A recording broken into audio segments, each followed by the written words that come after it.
Deer in the headlights. Good morning, everyone. This is episode 254. Pretty much nothing special about that number. We are recording on whatever today is. It's like March. What is today's date? Thank you, Alex. 31st for you and me, and 30th for the other guys. Yeah. Well, actually, it's 31st for Blay as well, because it's after midnight. So, yeah, late as fuck. Yep. Oh, sorry. Yeah. So, live show. Usual disclaimer. You'll see us screw up. All that's things. I tend to cut that stuff out unless I'm feeling lazy, in which case I leave it in. And the nicely published edited version will be published tomorrow. I'm not going to do it in 2 hours like I did last week, because that was cray-cray. Yeah, I saw that. I was like, oh, the episode's up early. What? Yeah, because I literally finished editing. We got in the car and went to the airport. So I had to get it published. Because I couldn't do it from... Well, I suppose I could have done it for Adelaide. Oh, that's right. No, Melbourne. Yeah, wherever the hell I was. Man. Jealous. Anyway, mumble. How much did you drink if you can't remember where you were? Missing one? No, we never miss one. In fact, we have done a show, Mr. Ganglotron, every week for 4.5 years. Yes, every week. Sometimes more than one a week, but pretty much we have never, ever missed a week. This is true. That may change. We could go bi-weekly at some point if we decide to. We're not deciding to right now, but it's possible. That's impressive, really. Mr. Darth Brundlefly, who I did meet on Saturday at our Utini Down Under, which I'll talk about later. I don't swear that much. I don't swear in person, did I? Yeah, actually, I probably did. I can't remember. Okay. Dekion, I just got your email. Yes, I probably will mention it. Did you give me the I know what the URL is. It's... Mumble. Guild. Let's see. That doesn't look right. Oh, Christ. What is the website? Oh, yeah. Oh, that's right. You didn't go with that site. You went with the other side. And it's engine with a J. Sorry, we're almost ready to go. Just pissing around here for a sec. Alright, yes, Dekion, I will mention the site, which you guys have been working very hard on. Our guilds are, like, organised and shit. It's great. Glad to be a part of it. Yes. Glad to have you with us. But it's all changing. Well, not really. Just getting better. Alright, let me tweet out that we are live. And then we can start. Get the show on the road. Thank you, Deck, for tweeting that. I might retweet that. What's that? I like the t-shirt. I'll talk about... This was a gift from Uncle Chong. So I'll mention that as well. Very nice. For my birthday, yes. Where the hell is it? Right. Not much news this week. This could be a short show. We do have an academy. In fact, we got 2 academies, which I may string together, depending on how long it is. Or not, or short it is, so to speak. Tweet.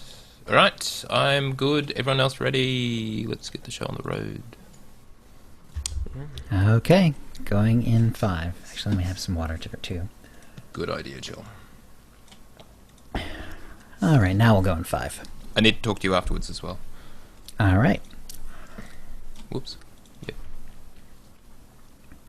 Hi, and welcome to the OotiniCast, the podcast that will trade work for transportation to the Outer Rim. This is episode 254, being recorded on Wednesday, March 30th, 2016. I'm your host, Chill, with our producer and co-host, Tio. Hi, Tio. Hey, guys. And our guests today are Alex of the Geek Podcast and Blay. So, Alex, it's been a little while. How you been? What you been up to? Yeah, it has been a while. I've been pretty good. I've basically... The hype train for The Force Awakens kind of ended, but with that, my enthusiasm for Star Wars kind of continued, and I kept playing more and more SWTOR, basically, and and like I decided to take my characters from Bedouin Colony, I think that was what it's called, and move them over to the Harbinger to join you guys. And why, Alex? Why?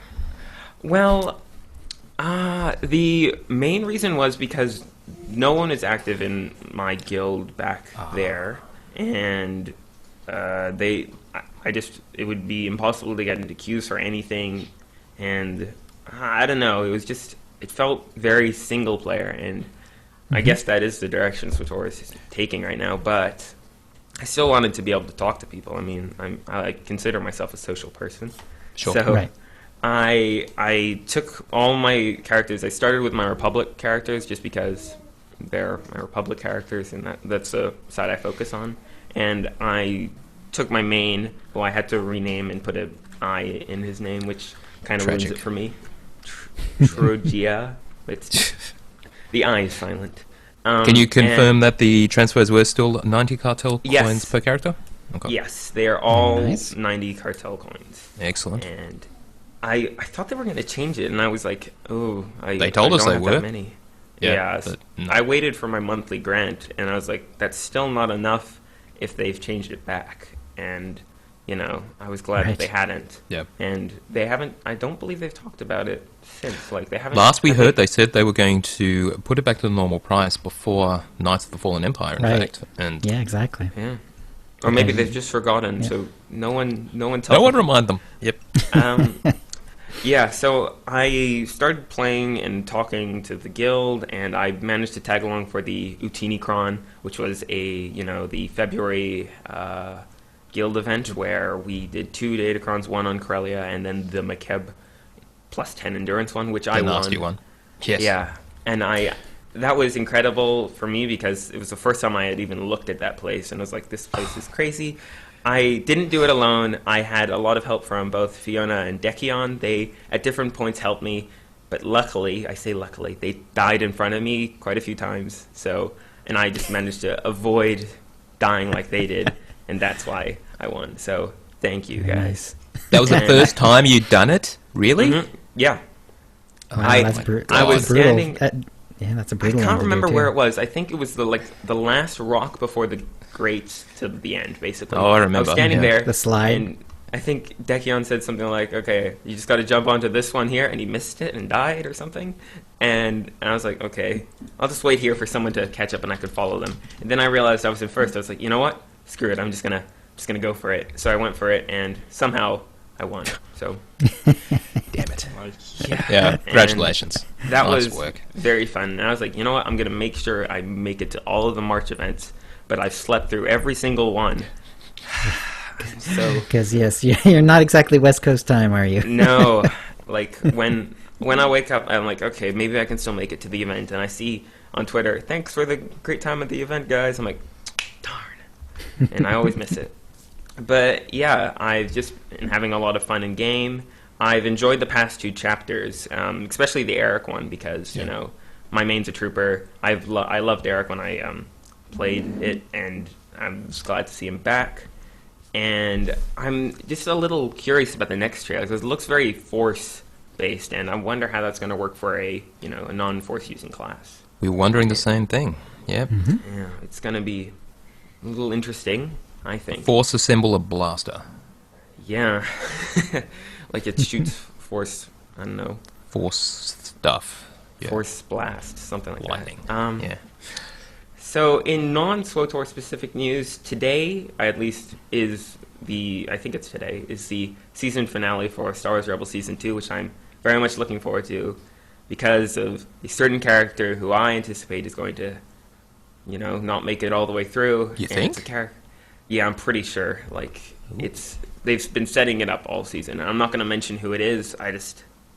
I'm super sad because it's a character I have watched and followed and kind of grown up with, and the character is very close to my heart, and I don't want to say Aw. goodbye. Oh, And wow.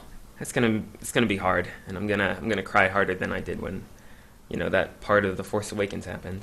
So Yeah. Are we allowed to say that, or is that... Okay. No, it's a non-spoilers podcast. I'll just keep that. Don't. In case somehow one of you hasn't seen The Force Awakens yet, there's a part where you need the tissues, guys. Yeah. And so the past week was Batman v Superman's release and Easter weekend. So I'm going to take those two ideas and combine them into a Batman Easter egg in Star Wars The Old Republic, which I saw someone found on YouTube, and I decided to go check it out. It's in the cantina on Zakul, where you do the Nico Akar mission. If you go into like this storage room at the back, you see two people. The first one is called Nocturno, with the subtitle The Fallen Knight. He's in gray knight's armor with blue eyes, kind of similar to the Batman armor. And then there's a shorter kind of kid next to him called Drake Robin, the Rising Squire, and he's in red knight's armor. So it looks a lot like Batman and Robin, and that's why I'm pretty sure that's Batman as a, and I've included a photo, and that's me standing in the background, just kind of like, I'm with Batman. And I was like, you know what? I'm going to make a character, and I'm going to be Nocturno or something, but someone had taken the name. Of course. I got really mad. They always take the good names, that's why. Well, coming Maybe in Game Update 4.3, you Yeah. can have Nocturno space something. Nocturno 2 or something. Think of a name from the comics. But yeah, that's basically been my 14 weeks, I think, since I was last on. Yeah. Wow. Time flies. Excellent. Yeah. Right. Yeah, it seems like not nearly that long, actually. This is awesome to have you back. So, all right thanks. then. Blay, how about your week? Actually, it's been a few weeks for you too. So, Yeah. So for the last couple of weeks, I've been basically leveling on the Harbinger as well. I've moved a couple of characters over there. So I've managed to grab Blake Locke, actually on the Harbinger, which I thought was going to be quite a chance to try and get. So I wasn't able to get it on the Jedi Covenant, so I tried it on the Harbinger, got it, thought brilliant. Now I've got my name on both servers I play on, so I don't have to change my name at all. nice. So I ran that character, leveled it all the way up. Then I found out that there were events which are happening on the Republic side, and I had to have a Republic character for it, such as the prom night. So I ended up creating Whitelock, and leveling up Whitelock all the way up to 65. Well, I figured, let's go with a theme. Blacklock, Whitelock, let's just do it. Make it nice and obvious that it's me. So I tried again, Slinger, leveled it all the way up. Managed to get into the prom 2 weeks ago.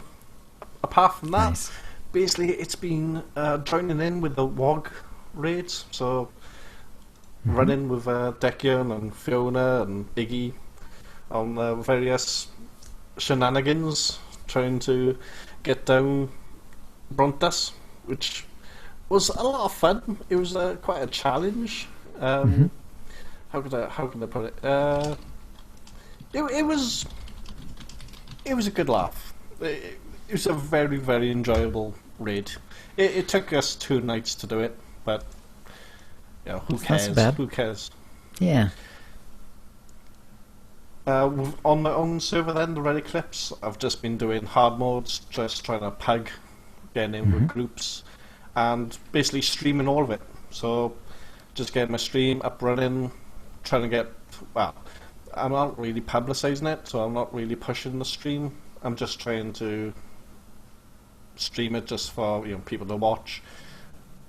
Usually get strange comments like, "Are you normally a healer?"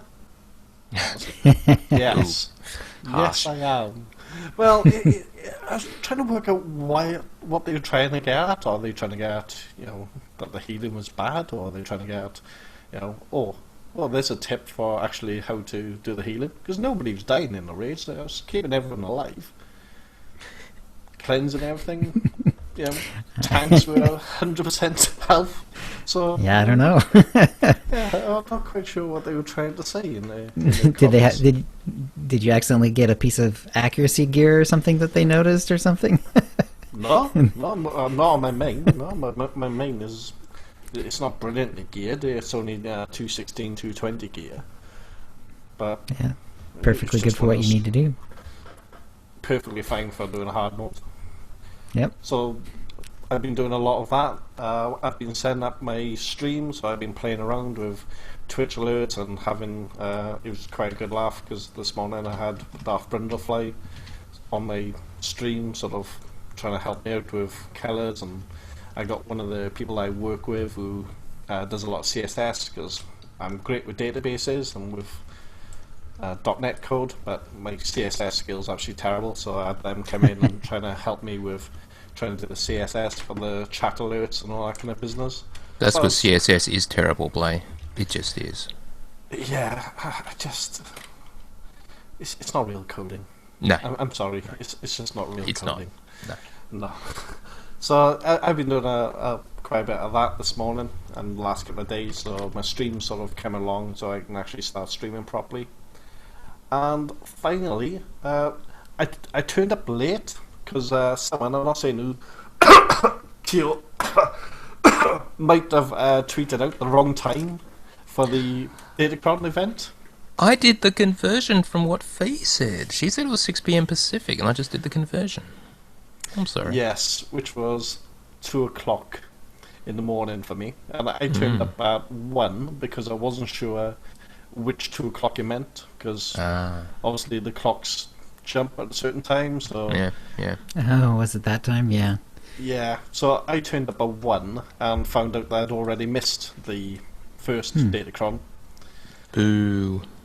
Oh, Yeah, well. so I turned up in time to do the Hoth Datacron. Got there, all lined up, started off. I was in the lead. I was running. I was in the lead, chasing away, no problem at all. We all got up to the... Well, past the... up into the heroic area, jumped up onto the steps, jumped up. I was running across the front of the ship, looked in the map, I was well ahead. And at this point, I got slightly embarrassed and thought, I can't just come along as a guest, turn up, and win. Well, So you could. Why? I felt awkward, so I jumped down.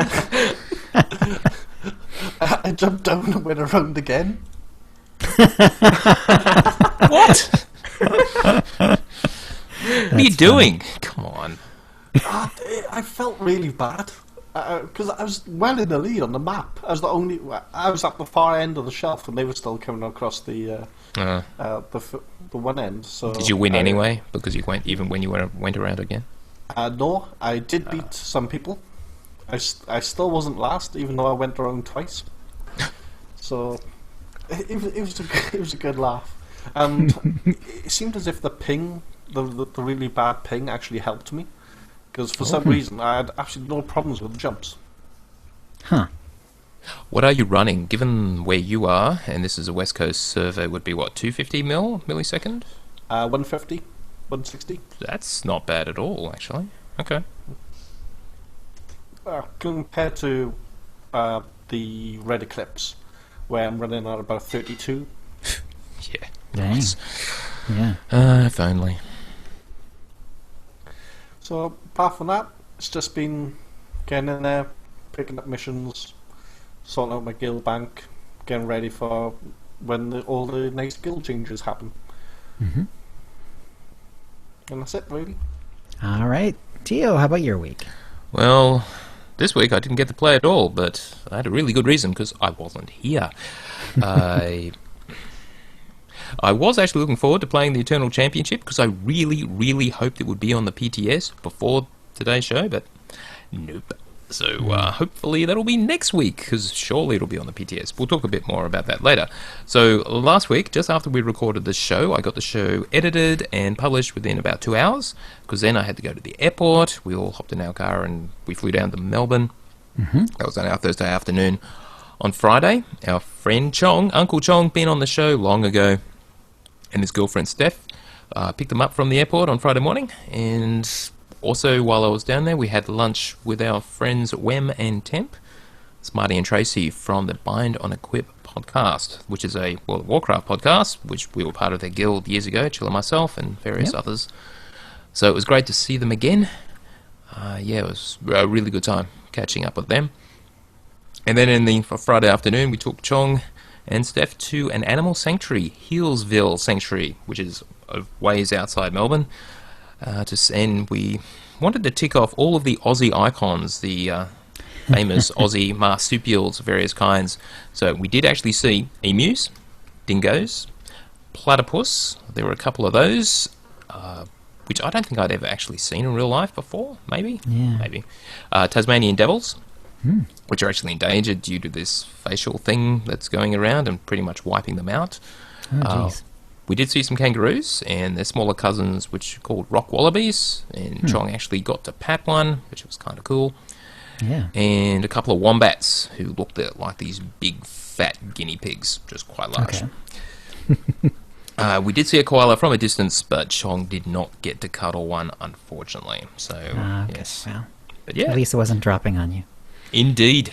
Yeah, those drop bears, nasty business. He was flying home pretty much as we're recording now, and he did manage to avoid being devoured by a drop bear. Definitely a risk here when you visit Australia, so just be careful. Anyway, on Saturday, it was the main event, the Utini Down Under. So we met up at the Crown Casino, which is on the South Bank in Melbourne, to see Batman versus Superman, which Alex mentioned. It had come out this weekend. We all had seats, which Ari, who pretty much organised all of this, I should give her plenty of kudos for that, because she did a fantastic job getting everything together.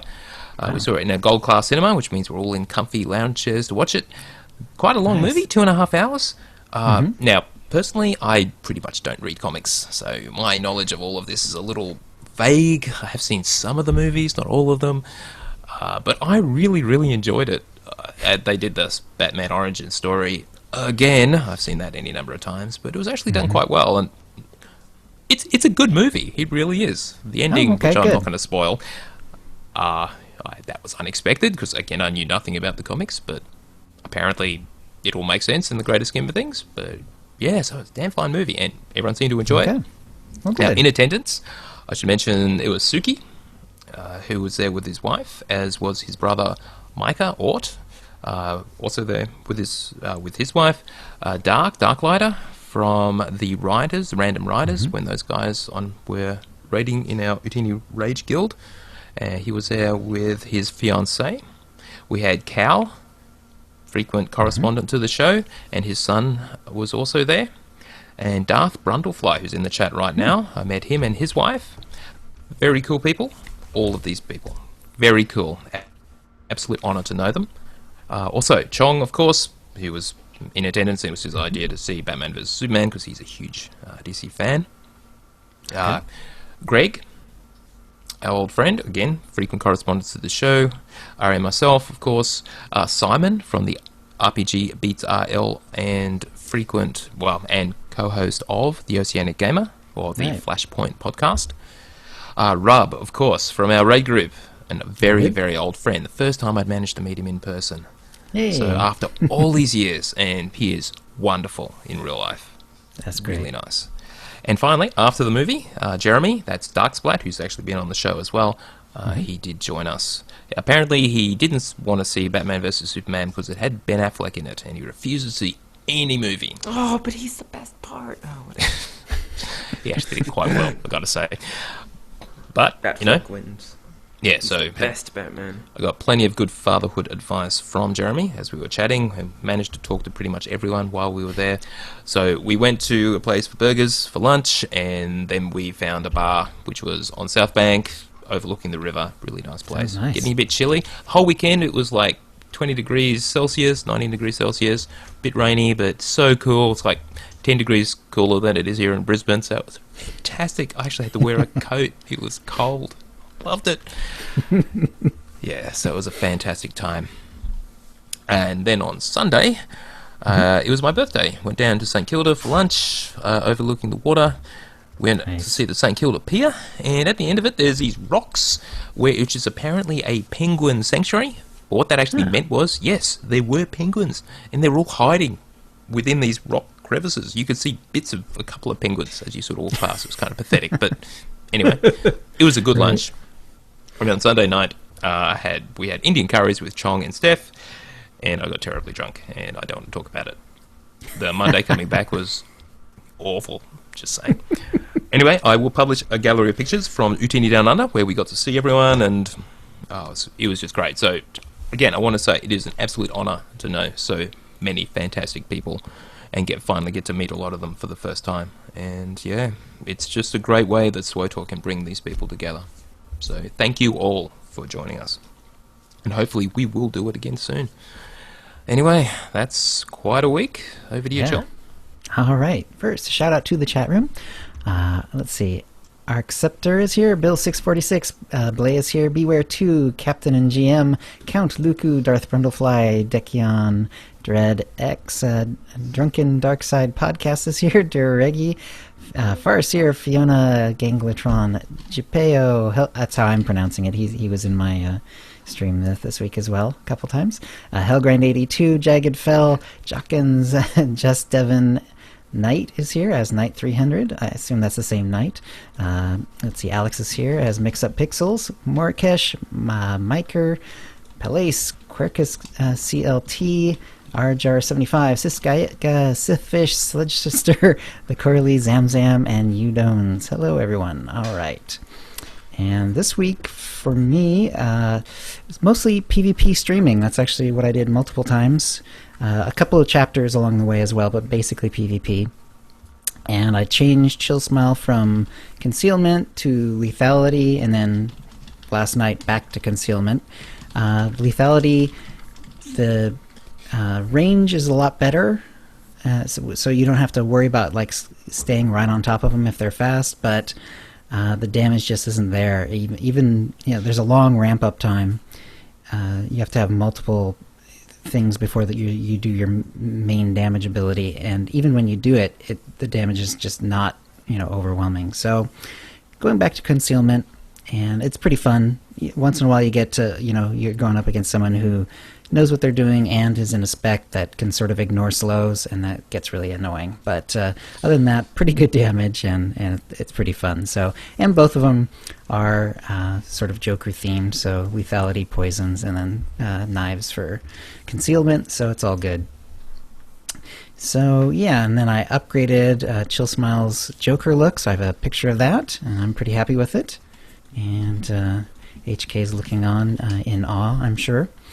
And yeah, I found, let me see if I can find the name if I wrote it down. Karth Onasi's jacket has this sort of vest and with like a shirt under it. And when you look at it in its natural colors, it's kind of just, you wouldn't even notice it. But when you put these really bright dye into it, all of a sudden it looks like a formal shirt and a vest over it. It's kind of cool that way. So I'm pretty happy with how that turned out, and yeah, so pretty happy overall. Let's see. I am in 2018 expertise, and I'm almost done with like the left side as far as getting the second level and then augmenting those. So quite a ways to go, but it's getting pretty good, and enjoying both specs actually. But I think I'm going to try to stick with Concealment. I think once I figure out the best ways to stay on top of people, then I will be fine. So, and one other thing, thanks to John Maloney for sending me a Harley Quinn comic, just because he knows I like that character. I still haven't decided whether I'm going to take it out of the bag and read it yet or not. Because it's like in a special bag and everything, and because it's out of a loot crate thing. So. Right. Yeah, so it's like a special deal. And it's like, well, part of me wants to actually read the darn thing though. So, but thank you, John, for that. Appreciate it. That'll bring us to the tip of the week, and we've got 7 tips this week. And Tio, why don't you start us off? Now, we actually had none yesterday, so I put out the call, and several people did respond. Firstly, we've got Chad, who's also known as @Quercus on Twitter, and his character is Exhume on multiple servers. And he says, I heard you are short on tips, so here's a few small Warzone tips. Firstly, turn off your special titles that can muddle your name. As a healer and a tank, I find it confusing to find the person who is in need of a guard or heals. And sure, I can find you on the ops menu, but if you are in line of sight, I may need to find you fast. If you have a long-ass title, and I don't know what you look like, I may rely on the name. So if your name is Abe, but your title is the happy-go-lucky merry man in tights Abe, you're most likely dead by the time I can help. Now, Yes. I'm sure it's a repeat, but it does need to be stated again. Call incoming with numbers, please, even if it is just a quick estimate, and always before you die. While first stunned is a great time to do the call out if it is a stealther, because yes, they will stun you almost certainly, straight up. Right.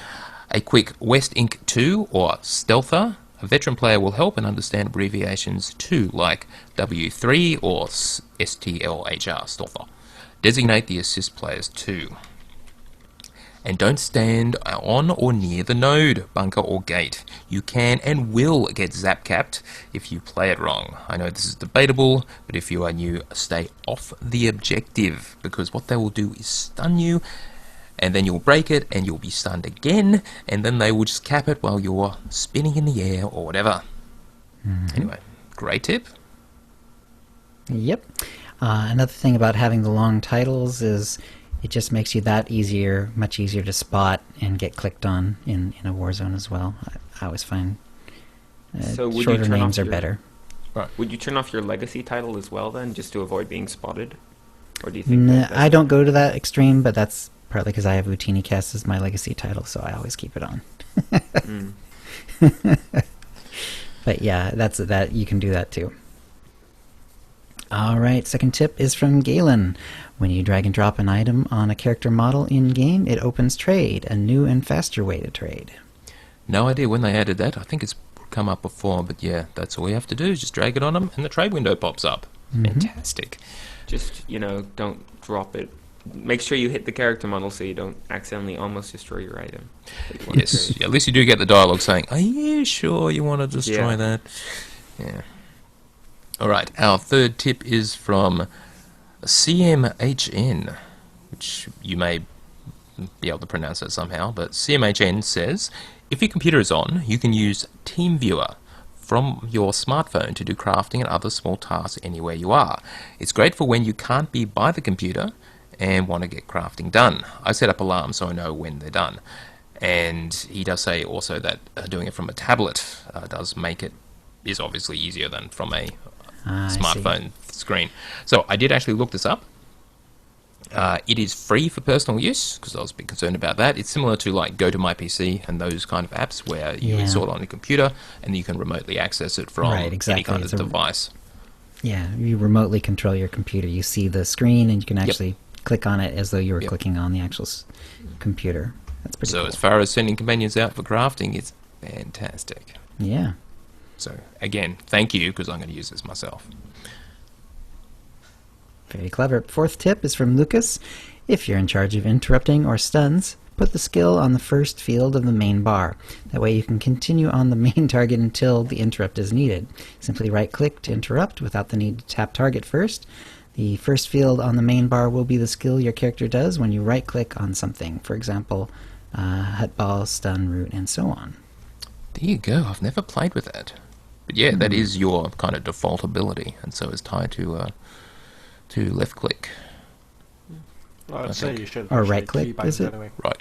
Which click is it, Blaine? It is left click. Yeah. Left click, okay. But you should Interesting. keybind any ability like that anyway, so you don't Well, actually yeah. need to click on the button. That's true. So. Absolutely true.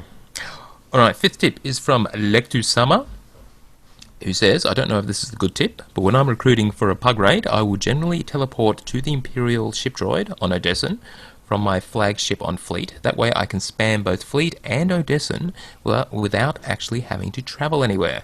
This is incredibly useful when you're running a small guild. Also, parking your flagship on the Fleet gives you access to Fleet Chat, which is the planetary chat that you'll have access to, with more convenience than Fleet has to offer, provided you've decorated well. Because you can have all of the utility stuff on your guild flagship, of course. So, Very clever. nice. Yeah. All right, sixth tip is from Larry. Larry writes, any gear sold to the vendor can be bought back if you change your mind within a reasonable time frame. Pretty basic, Yes. but yeah, it's true. And There's I the actually, buyback tab. Yep. yeah, and I definitely had to use that this week once. I had the vendor open when I was trying to actually install new gear, and it accidentally sold it, so I had to buy it back real quick. Fortunately, I was able to. Yeah, the way the buyback thing works is only a fixed number of items, so if you have sold too many items, whatever you sold quite a while ago has probably just been pushed off. But if you do it reasonably quickly, like Chill did, you're okay. Also, Jagged Fell in chat mentioned that there's another app called Splashtop, which he reckons is more responsive than TeamViewer, so that may be worth a try as well. I'll give both a shot. Okay. All right, our last tip is from our deck officer, Dekyon of Utini Rage and Utini Knights, and he says one of the best quality of life changes that's been made so far is the introduction of the outfit designer. Here's a tip that can save a lot of credits and add versatility to dressing up your space Barbie. When adding a die pack to an outfit designer slot, don't add the die directly to the slot. Instead, add the die pack to the piece of gear before inserting it.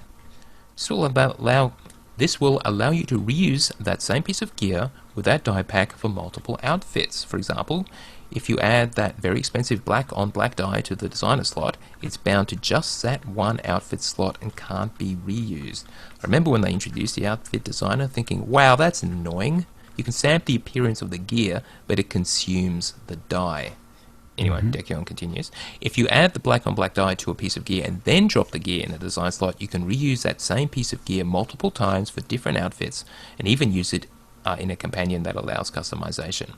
I hope this helps, and may the force be with you. Very nice. I assume if it's a piece of legacy gear, you could even send it to other characters. Indeed, yes. Very nice. All right.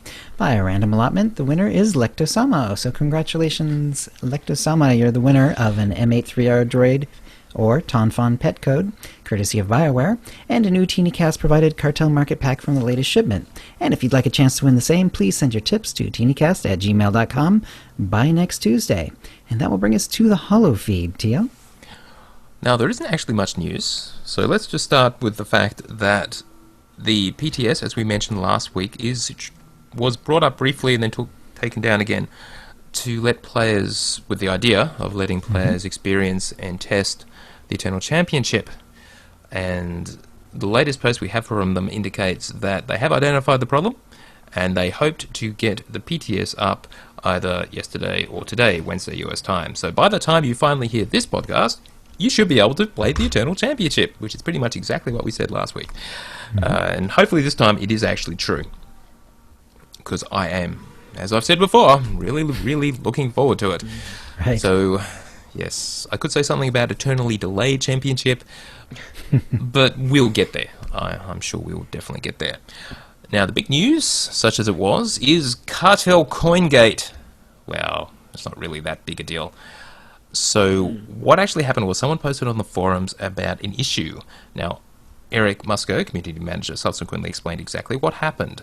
Since August of last year, there was an issue where your cartel coins were being granted every 33 days instead of 30 days, which is what is intended, because it's supposed to be every month that you're subbed, you will get your grant of cartel coins. And so 33 days, every 30 days. The effect is you're getting your cartel coins later and later and later. So it's 33 days, you got your grant, then the next month, 33 days from there, so effectively further on, and then 9 days later, and then 12 days later, and so on.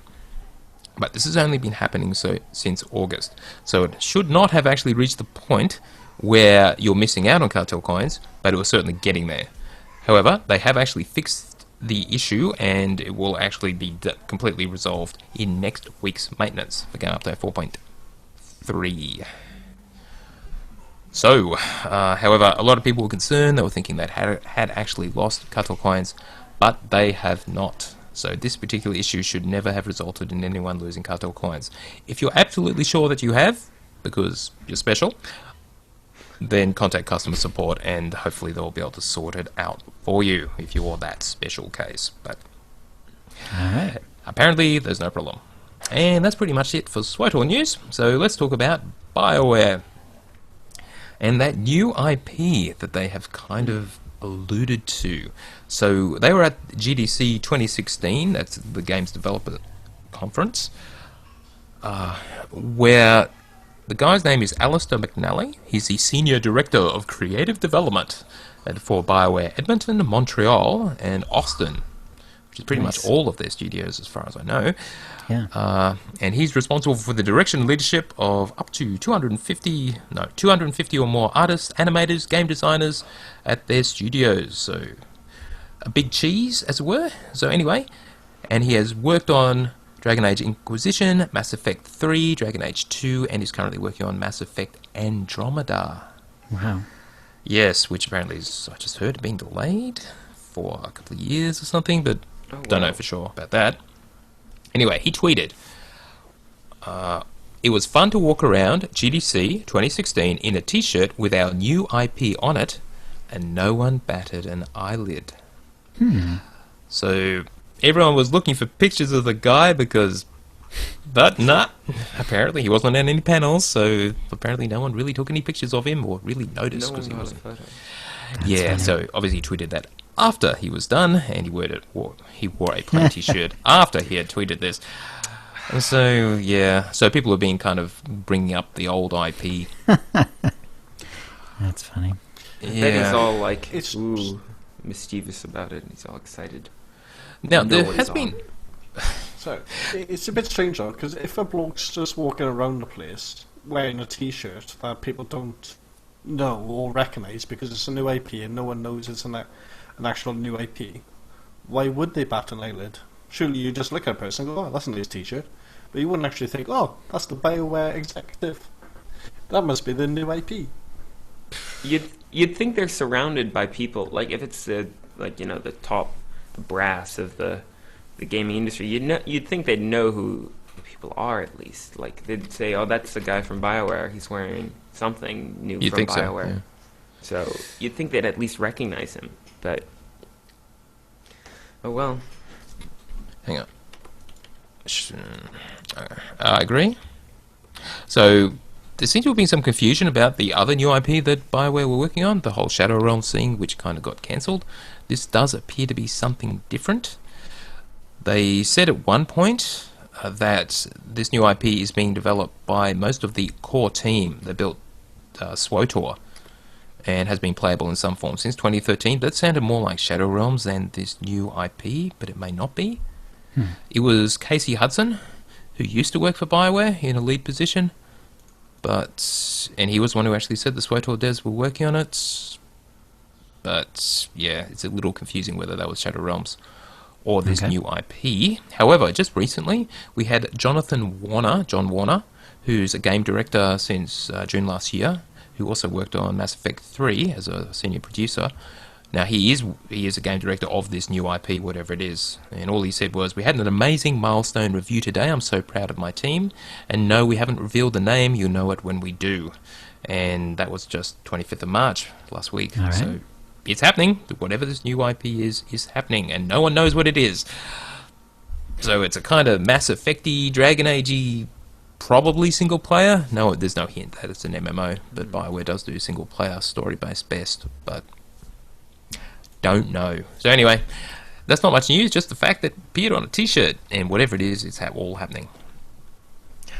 Yeah, I'm reaching here for news. Sorry, guys. Did you ban that guy? Yep. Okay, good. Excellent. Boring conversation anyway. That's fantastic. Nicely, Jill. Nicely done. All right, next in the news. A couple of things I wanted to reference. Firstly, The Path of a Lightsaber is a video that shows the progression of Luke's lightsaber, that is Anakin's original lightsaber, handed over to Luke in A New Hope, and then it may or may not feature later in a certain other Star Wars movie that we've seen recently. Anyway, it's just a video that shows the various scenes involving that lightsaber, so it's very cool. I'll link that. And finally, in Star Wars Rebels, which, as Alex mentioned earlier, it has its finale, Season 2 finale, they are currently wandering around Malachor. Malachor, you say? Yes, that is a planet from Knights of the Old Republic. In fact, it was Malachor 5, also known as Malachor, where let's see what happened. It was the final battle of the Mandalorian Wars, which culminated in the mass shadow generator being activated, which turned Malachor into a twisted, lifeless wasteland, which basically killed both sides, both Republic and the Mandos. And it was ordered by Mitra Surik, who was one of Revan's top generals, and does actually turn up in SWTOR. Yeah. Yes. Oh, yeah. Yes. That sounds familiar. Where do we meet Mitra Surik, though? I can't remember. Well, there's a couple of flashpoints on both sides. Okay. Yeah. I think She's kind of a Force ghost. Oh, right. Is this this is the one with the Yoda race guy Oteg. who sends us. Yes, indeed. Okay. And she does feature in the novel. Nice. That's a good book. Blank. Revan. Was that Just the book? Revan. Yeah, Just call it the Revan. novel Revan. Thank you. Anyway, David Filoni, who is the senior producer on Star Wars Rebels, said that when you need a Sith-type planet or an evil place, it's great if you can draw on a place the fans are already aware of. And I can use a place like Malachor and firmly put it into the lore. So it was a deliberate decision by Dave Filoni to put Malachor from Knights of the Old Republic into the game, into Star Wars Rebels. So it is part of the continuity now. It's all very official. Of course, that doesn't make KOTOR canon, but certainly elements of it. It looks like they've kind of twisted it a little bit. From clips that they've released from the finale, you can see the landscape, and there's been a big disaster there or something. Like, there are like these statues which are actually people, and it looks like something happened that wiped everything out, but we don't know if it was the mass shadow generator or some other thing. But it looks like it was a battle between the Jedi and the Sith in the canon. And it's kind of similar to how they introduced Korriban, or Moraband, as it is in the canon. Which doesn't really fit, does it? Because that isn't what happened to Malachor. Yeah, so I think, if anything, it makes sure that elements, like the actual planet is now canon, but the way the planet became as it is different to the way it was in the EU, or the Legends material. Yeah, and it's like Moraband is so similar to Korriban. George Lucas wanted to change the title because he thought that it was too close to Coruscant. Coruscant. Yeah. It's a little, like, people might get confused. And that planet, of course, features in the last season of the Clone Wars. And so, they kind of changed it. But I'm really, really hoping for a reference to at least Revan, or, I don't know, anything I can get from that. Like, even Mitra would be cool. Funny you should mention that, because it did come up, and what Dave Filoni said in terms of bringing Darth Revan into Rebels, or somewhere in the new continuity anyway, he said he can't include the character as a living being, obviously, because he's dead, but if you had a holocron recording of him, for example, that would make sense. And that's a direct quote.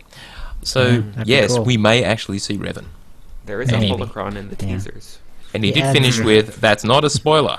Right. So, maybe not soon, possibly but not, sometime. yes. Yeah. It does also go for the future. Yeah.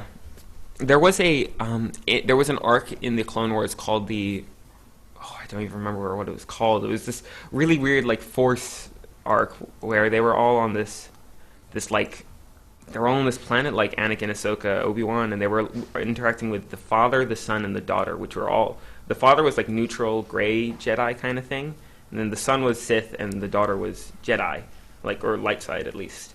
And there was a planned scene where Darth Bane and Darth Revan were to come to the Sith and come to the son and guide him about what to do with these three new visitors and stuff. But it was filmed in the stage before animation, the animatics or something, what it's called. Yeah. Mm-hmm. But then George Lucas decided to cut it because it didn't fit, which is sad, because that would have been the so close. Yeah, it was so close. Yeah. And you can actually Google the models, like they're online on Wikipedia. You can see the Clone Wars model of Darth Revan and Darth Bane. That's cool. Okay. All right, let's talk community news. Firstly, just guild news for our own Utini Knights and Utini Rage. Our deck officers have been busy, with Decion pretty much taking the lead, ably assisted by Dredd and Fiona and Suki and Ort, and and Greg is once again an officer, so those guys have been very busy. They have developed a new guild website for us, OotiniGuilds.engine, that's ENJIN.com. I'll link it, we'll probably make it permanently on OotiniCast.com, so you can get to there. It's got a whole lot of features in it, such as the schedule for upcoming events that the guild has been organised, also with Unholy Alliances, those guys. Fee has been busy cleaning up our, what she called, Sarlacc pit of spam on our forums.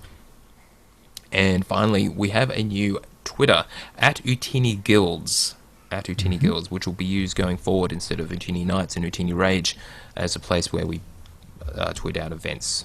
Because pretty much everything we do does tend to be joint or involve people who mostly have characters on both sides, because it's just the way we roll. Yep. Indeed. Anyway, that's the news.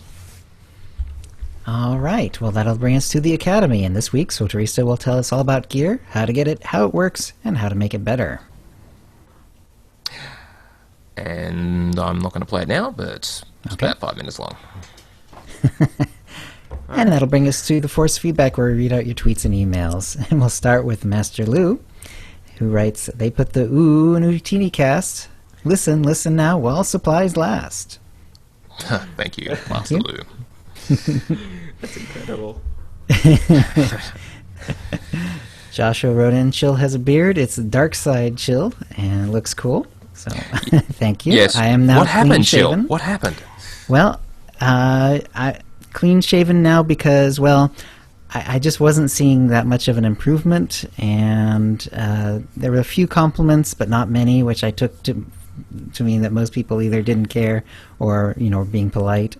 And finally, it just felt really gross on my face. It was like, I felt like I had food or something on my face all the time. So I got really tired of it. And I think I look okay. I mean, clean-shaven is good as I'm going to look anyway. So it's all good. So back to clean-shaven for me. All right. I did actually on Facebook, I shaved it down like in stages, so it gave different looks, and some of them were kind of funny. So I just put all those pictures up. And I think the third one is actually like, if I had to have facial hair again, that's how I would do it. So it'd be a little less hair. It would keep the hair out of the corners of my mouth, which was a real sticking point for me. And yeah, it'd be sort of like a mustache and a little goatee thing, a little wider than a goatee, but you get the idea. Yeah. And I think I could actually live with that. But for now, I think I'll stick with clean-shaven and call it good. All right, so enough about that. Descartes writes, speaking of dynamic operations, we have a dynamic boss. Olok the Shadow. Most groups reset it until the ads are right. Now, Olok is the 5th boss in Scum and Villainy. That's the one where you get the 4x4 grid with the different types of droids, and some combos are kind of nasty. You do get the ability to remove 8 of them from the grid, but sometimes even with that, they're kind of painful. And as you said, it never occurred to me that you could just reset the operation and you get a different combination, because of course the previous boss you take down, there's no trash in between, so it's not like you have to refight the trash. You could just keep resetting it until you got a nice combination. Wow. So I guess it is kind of dynamic in that the combination of droids in the area is different and random. So I thought that idea was really interesting. I don't know if it still works. Yeah. But one of the things that we used to do was put the teleport just outside the door. Then someone would go in, start it, and if they didn't like it, they could teleport back out and it would reset. And then you just go back in and have a look at the new combinations. But you see the droids before it's active, so why not without going into combat? Well, yeah, so basically what they were doing is they were starting the fight and then jumping out, so it would reset the fight. Oh, I assume they reset the operation, which would get you back up to that point. So leave the instance, reset, come back. No, all you have to Don't do even is have just to restart the fight. Oh, wow. All right. So just into combat and... Okay. Fair enough. Okay, let's see. Are we ready to continue? Okay. Ryan wrote, on the topic of dynamic flashpoints and operations, I don't think individual bosses should have randomized states. it would make learning the fights that much harder. However, I would like to see less linear paths to the bosses. A more open area with branching paths could make things very interesting, and clearing trash less of a slog. Making a choice between two alternate bosses, depending on which route you take, could add a lot more to replayability as well. Dark Souls fans will know what I'm talking about. Yes. Yeah, okay. That would, Though, of course. Isn't that similar to the, like, in KDY Quad Drive Yards, the path is, no, the boss changes too, doesn't it? Yeah. Yeah, so you just make the route to each boss different, but keep the bosses the same. So. You'd have to add some degree of randomness, otherwise everyone would work out which is the optimal route, and everyone would just go that way. There'd have to be some reason to switch, and if it was random, but you could do it. Oldu of the It's a Game FFS Guild on the Red Eclipse and captor of the Has a Bad Feeling Guild on the Shadowlands writes, "Great work with the podcast. Love the work you put into it. I'm writing in response to Swotorista comments in episode 253 with regards to the community cantina being in London. Being an English player, I see many comments like this across the game and even across the podcast of a somewhat dismissive attitude toward the European population. I don't have the figures to compare direct populations between US and EU, but from my own experience playing on the Shadowlands and the Red Eclipse, I can honestly say there seems to be very little difference. Granted, that's at best half of the US population. The point being, there's still a sizable population this side of the pond. So, in my mind, they're holding the cantina at Celebration London because A, the biggest Star Wars convention of the year is being held there, and B, why not share the love with the European players? There's more than enough events in the US, I'd say. They also had a cantina in Germany last year, did they not? The community is worldwide, as are your hosts, so why not share the love? I've got tickets for the weekend. I'm very much looking forward to making my way down to the cantina and experiencing it firsthand. Keep up the great work, and I'm loving all the effort and care you guys put in, especially the Academy sessions. All the best. Oldu." Yes, remember, we're not all American, really, so... That's right. Why not? OotiniCast is half American and Indeed. half Australian. It is. And Blacklock, are you making your way to London, by any chance, for Yes, Celebration? I am. Yes, I'll be there. Fantastic. Excellent. And the cantina, or Celebration only, or... Well, I've got tickets for all of the days, so I Nice. can try and get in as much as I possibly can. I'm expected to be queuing for many, many hours. Yeah. Oh, that brings back Comic-Con nightmares. Yeah, I'm sure it'll be fun, though. I wanted to go to London, but I didn't get tickets. So, It's still a fair way to... yeah, Singapore to London. Sounds like a Long way. 12-ish hours, yeah. Yeah. Yeah. Ugh. All right. Brian writes, after complaints from the EPA, Death Star engineers reduced the thermal exhaust ports to 2 meters and then blew up planets. Okay. And let's see. Farseer, let's see. Let me see this. Yep. Because it goes on to the next page. Okay. Farseer writes, Princess Leia meets Darth Vader. It's actually a cosplay. And although it's actually not Vader. That's Kylo Ren. Yes. And it's not Leia. And that's not Leia, that's Rey. So close, so close. Yep, so close. Although at least the hashtags are right, so... Yeah. He writes, I'm writing, taken by Lewis Projects on IG, hashtag Ray, hashtag Kylo Ren, WonderCon 2016. I'm melting! It is a really cute Yes. picture. Yeah. Because it looks Kylo like Ren she's giving a shrunk little high right down. five to this little, like 2-year-old maybe, Ray, at most 2 years old. Yeah, Could be even like very 1.5 or something. Yeah, very cute. Adorable. Farseer says he knows. Yep. Some Force Awakens humor from our guildmate JP Sinclair. How did Maz get it? Answered, and there's a GIF about it. That's pretty darn funny. It is. Link that. Yeah, that's Yes. great. And he also said, this is how I feel in war zones. And I think I remember seeing that one, but I can't remember which one it is at the moment. That's some sort of British naval officer walking through on a ship that is exploding around him. Oh, yes. Okay. Right. And Shamar of our own Utini Knights sent a picture of a cartoon, It's an AT-AT with one of the legs broken, and it's sitting there. But there's, but this AT-AT has a tail, essentially. And Snowtrooper saying, "Command, this is TK-421. Apparently there is a spare back here. I guess that I always assumed it was the tail or something." So That's actually that would cool. work. Yeah. And the tail actually apparently is counterbalancing, so he's not falling over from having the one leg gone. There you go. Alrighty. Let's see. And that will bring us to the Sarlacc Digest, where we go over the issues for 1,000 years, or until we run out of time. And Tia, why don't you go ahead and start us off here? What we're going to talk about, briefly, is a quick overview of what is coming next week on Tuesday. Game Update 4.3. That is on Tuesday, April 5th. Is it? Yep, Tuesday, April 5th. Of course, we will be getting the famous Chapter 12, which all kinds of stuff are happening. We've seen the trailer, we've seen the marketing material, cool stuff with Valkyrian.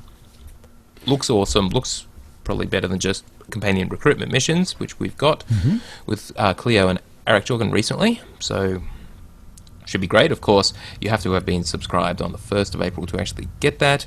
Otherwise, you'll have to wait until Thursday, which is April 7th, to get into Chapter 12. However, everything else will turn up, because it's just part of the game update. So, firstly, let's see the quality of life improvements. We have the stronghold limit change. So that means that you will be able to have 5 strongholds unlocked, and remember your conquest bonus that you get for having your strongholds fully decorated. It will take the 4 most complete of the 5 and then work out the bonus there, each one contributing 25% for a maximum of 100% bonus to your conquest from your strongholds. So if you haven't got Yavin 4 yet, or you had to shut down another one to open up Yavin, which I did. You can now get that last one and have all 5 that are available right now. Excellent. Now, there's also the increase of the number of decos on the guild capital ships, so that'll be live. We have the various guild improvements. That includes raising the cap of players that you can have, or raise the cap of characters you can have in a guild to 1,000. Currently, the limit is 500. Now, they're also, in your guild list, adding the legacy name column, which means that you'll be able to see all of the character names who are in your guild, but next to it, you'll also be able to see their legacy name. Looks like there's no way to hide that either, so your legacy name will be visible for everyone in your guild to see. And there's also a way of flagging, and I didn't see this one in the PTS, your primary character. So of all the characters you have in a guild, it looks like you'll be able to pick one, probably using a checkbox or something, to indicate which one is your main, and everyone else will be able to see that as well. It makes promoting, making sure everyone's at the right rank, that kind of thing, or your alts are at the same rank, really, really easy. So that's great. So those will be great for those of us who manage a guild, as will the ability to select multiple members and then do an action. Like you could choose everyone's alt and promote them all to the next level for whatever reason. So fantastic quality of life changes for people who run guilds. Now we have the character name improvements. This is just to give that bit of added flexibility, and it is not a prelude to mega servers. Not.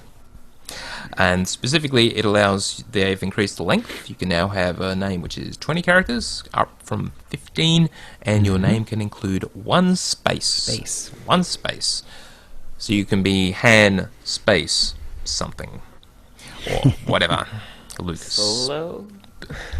Probably that one will be snapped up fairly quickly, but you can have some variation. Yeah, I was going to say also that they locked out a lot of main character names. Yeah, like you just couldn't have it at all. But I'll bet you that, unless they update that list, those names are now going to be available again. Oh yeah, you're probably right, Shell. They probably didn't think of that one.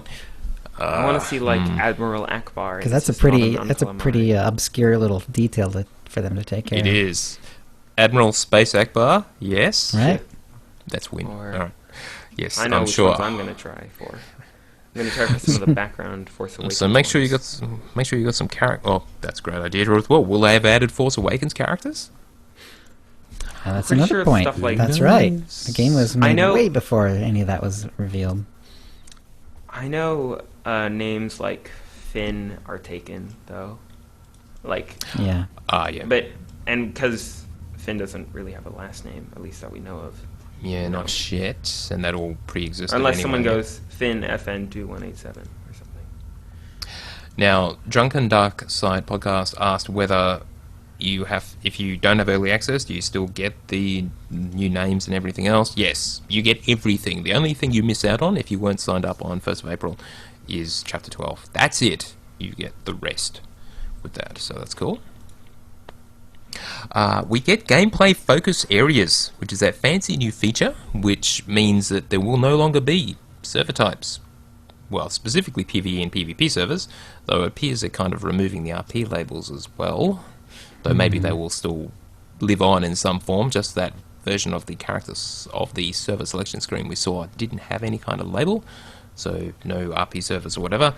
However, the way the gameplay focus areas works, any given instance you're in, you can switch to the PvP version, which means you will change instances, just like you can now if there are multiple instances of a planet, and in that instance, you will be flagged, and everyone else will be flagged too, as if you're on a PvP server. So, PvP servers, PvE servers are a thing of the past, but you can just make your own PvP instances as you go. Pretty slick. Yep. 3-minute cooldown, just the usual between switching instances. And yeah, the whole idea of it is to let friends play together, even if they don't want to roll on a PvP server, but that's where their friends are, they can actually go there now and just stick to PvE instances on that server. And maybe people just want a quieter environment, so a lower pop server, like the PvP servers are now. But that will change as things probably equalize out. And as I mentioned, they have updated the server select screen, so it does look quite a lot different, quite a lot simpler. And as I mentioned, no label for the server type anymore, but maybe it's back in some form. With all the server changes, do you think that they might actually be considering changing the transfer price back to whatever it was, like the super high price it was? Because a lot of people will be transferring, I guess, because, I can go join my friends on this now non-PvP server. Do you think they might see that and be like, oh, we can earn a lot of money from this, let's just change it back? No, because I think they appreciate the issue with low pop servers, and they would prefer that people take advantage of the lower cost rather than trying to profit from it, to let people flow between the servers really easily. And a 90 cartel coins actually does allow you to do that without much pain. Yeah. So I reckon they will just leave it for now. If anything, they might lower it a bit further, but probably not. They're still going to make money.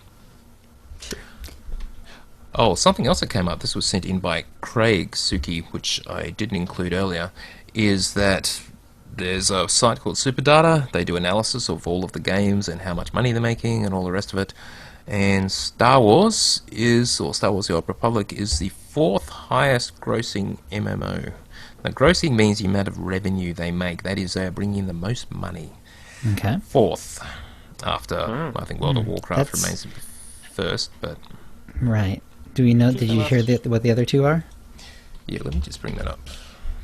You think that's purely though due to Kramatoko? Yep, that's him. So, this is top grossing pay-to-play MMO games by revenue, and it's not counted as free-to-play because it's pretty much the sub-model to do most things of interest. World of Warcraft is number 1. Lineage 1 from NCSoft is number 2. Then it's Terra Online from En Masse Entertainment, and then SWTOR, Star Wars The Old Republic. And 5th, in case you're interested, is Blade and Soul, also from NCSoft. So those are the 5th highest pay-to-play MMO games, and thank you to Suki for bringing that to my attention. In case you're wondering about the top-grossing free-to-play MMO games, this is all as of February 2016. League of Legends, Crossfire, Dungeon Fighter Online, World of Tanks, Dota 2. Never heard of Crossfire or Dungeon Fighter Online. They're just online beat-em-ups, basically, from what I could tell. Although League of Legends is a MOBA, not an MMO. Indeed, very much so. And as is Dota 2. So yeah. Why they're in that category, I don't know.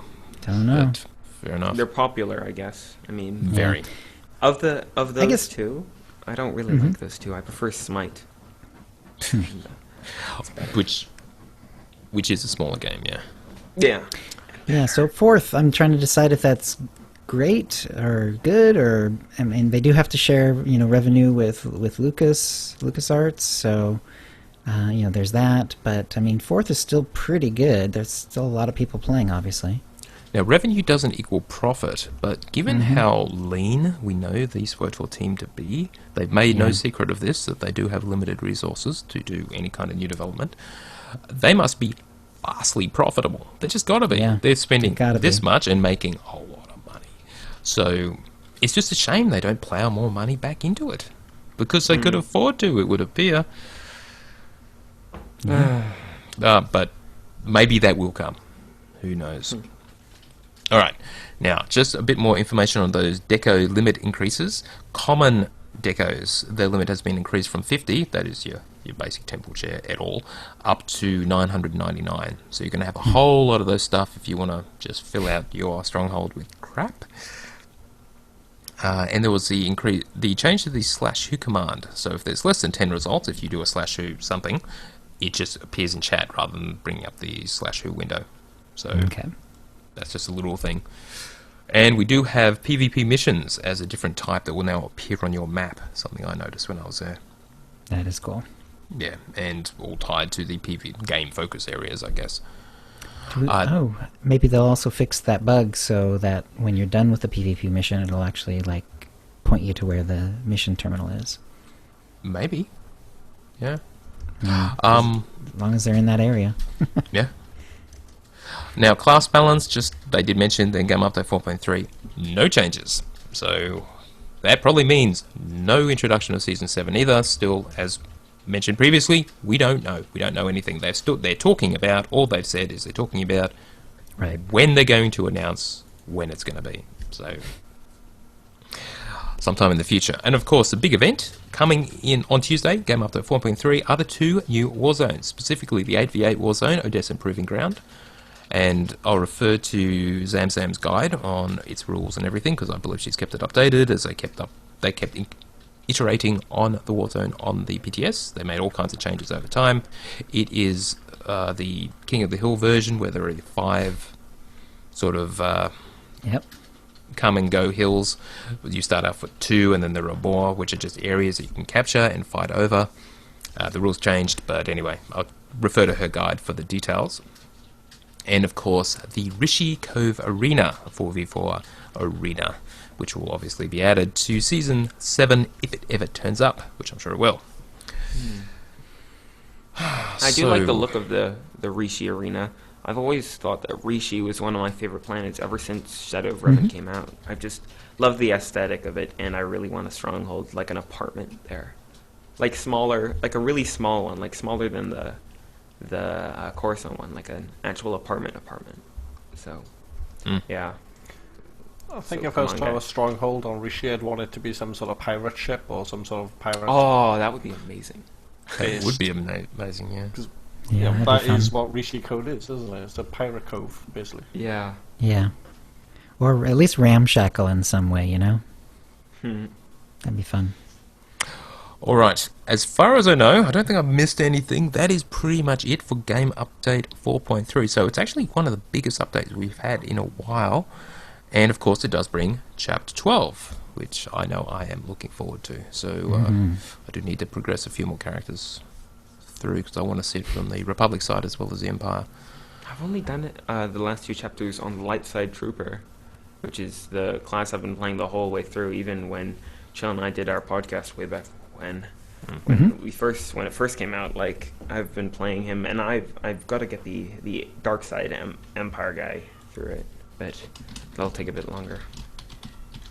Yeah, the problem I got for next week is I've been I'm potentially getting sent away again for the second time.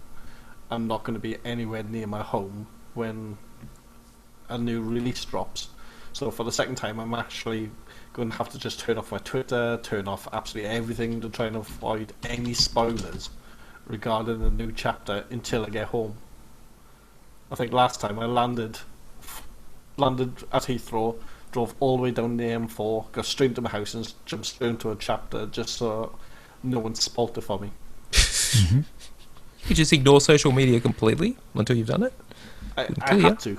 I had to turn everything off.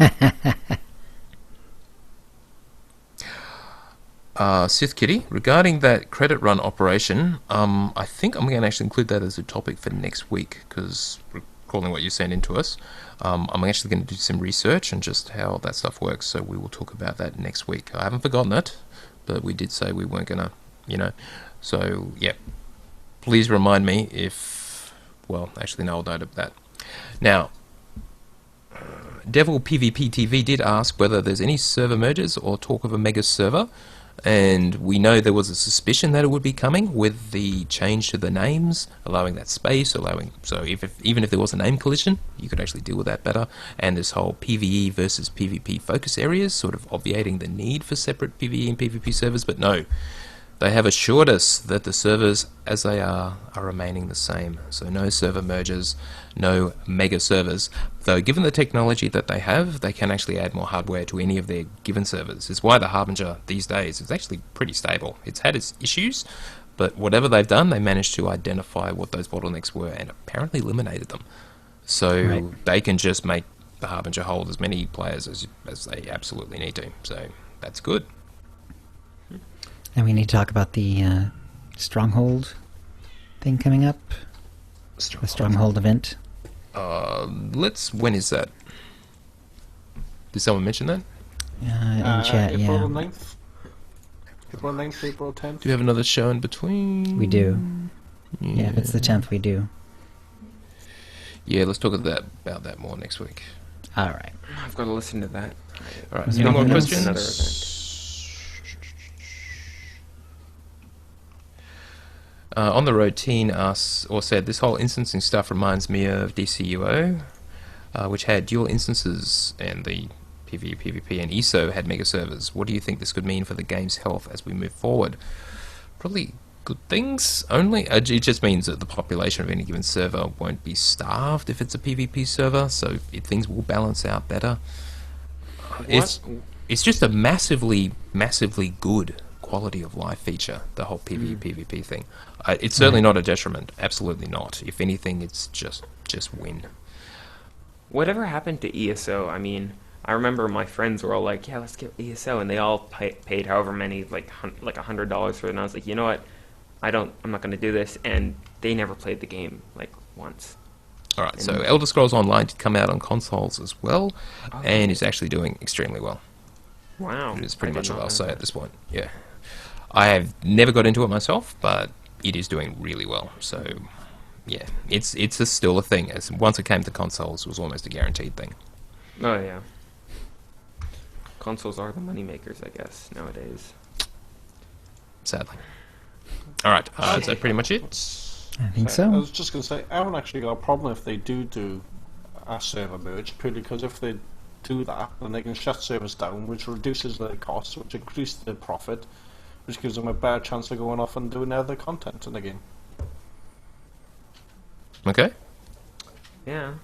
We do have our better than cross server changes that are still going to come sometime this year. Hopefully we haven't seen any of them yet. They really shouldn't have said that, because now all we ask is better than cross server.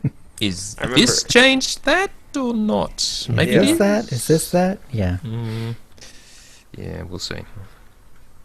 I mean, the better than crossover was meant to help with queues, right? So the PvP PvE instance doesn't help with queues as much, does it? Or it could, but it's not like cross server, mega server, server merges, things like that.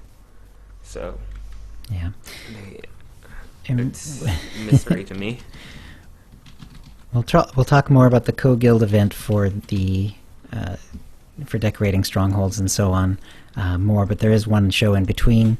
But in the meantime, if you're sort of interested in that, you might want to start doing some decorating now, because it does take a little while to get a stronghold properly decorated. Yes. But we'll talk more about the actual event next time, and I think that's a show. Oh yeah, great. If you'd like to play with us in the Utini Knights Guild on the Republic side of the Harbinger server, or in our Guild on the Empire side, do a /c join Utini to join the Utini channel. Then let us know you're a fan of the show. You can email questions and comments about the show to OotiniCast@gmail.com. Follow us on Twitter using @OotiniCast. You can find contact details for all of us on our website, OotiniCast.com, which includes how to subscribe to us using iTunes, Stitcher, and the rest. We record the show live every Wednesday at 4:30 p.m. Pacific. Go to OotiniCast.com/live to find out how to join in. Our theme song is Doomsday by Jean-Paul Zogby, and we have a link in the show notes. And thank you to the chat room, and thank you to Alex and to Blay. Thank you. Cheers, guys. And we'll see you next week. Okay, guys, just keep recording. Is that a cat I can hear in the background?